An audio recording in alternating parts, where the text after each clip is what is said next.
If you put those side by side, there's kind of a comparison. So what's the moral of the story here? Am I saying don't worry about this at all? I'm not saying that. But I'm also saying that just because your knee bent more and the forces went up doesn't mean that the wear is necessarily going to be greater, because the surface area might have changed to be commensurate with the force change. Might have. Now realize if you're doing something ballistic with rapid acceleration, deceleration, your surface area is not increasing exponentially.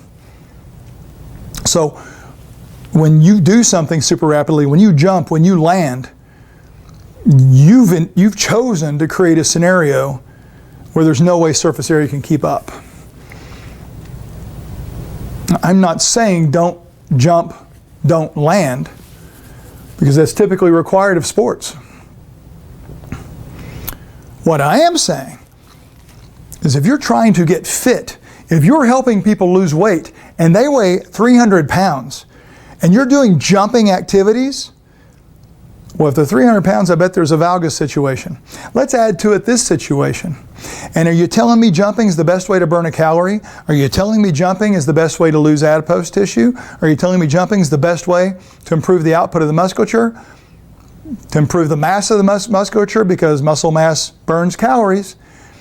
And so you're thinking the plyometric box is the way to do that? That's a bad, unprofessional decision. I know it's popular.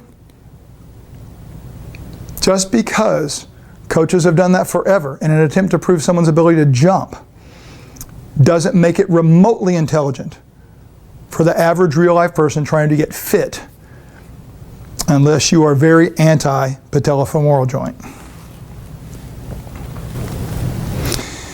Here is a graph of the things we just looked at. So along this side is average contact area in square centimeters, and here's degrees of flexion.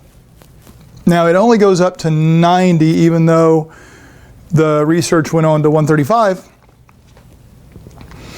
But what it shows, and again, remember we've talked about that graphs really aren't lines. The original data is not a line. It's like with link tension, force velocity, those things like that. There are plotted points that they attempt to correlate with a line and or describe with a line. So there's the dots for 30 degrees, 45 degrees. They did a 60, they did a 90. And there's the surface areas that correspond. And so roughly, that would be, for the knee they looked at, that would be the increase in degrees of flexion compared to surface area increase. And guys, I can't tell you if that's good, if that's great. The thing that's awesome to me is that surface area doesn't stay the same, because typically with increase in bending under load, increased position of flexion under load, there's going to be increased forces if it's the quad that's dealing with that increase in torque / resistance. So it's at least nice that the surface area is increasing. But here's the thing. Here's this sunrise view of the patella femoral joints we looked at earlier. A key feature is going to be, what is your client's patella femoral joint status? And the things that can influence this are not only arthritic changes. Look, see how there's no space? You remember what I said that space is? That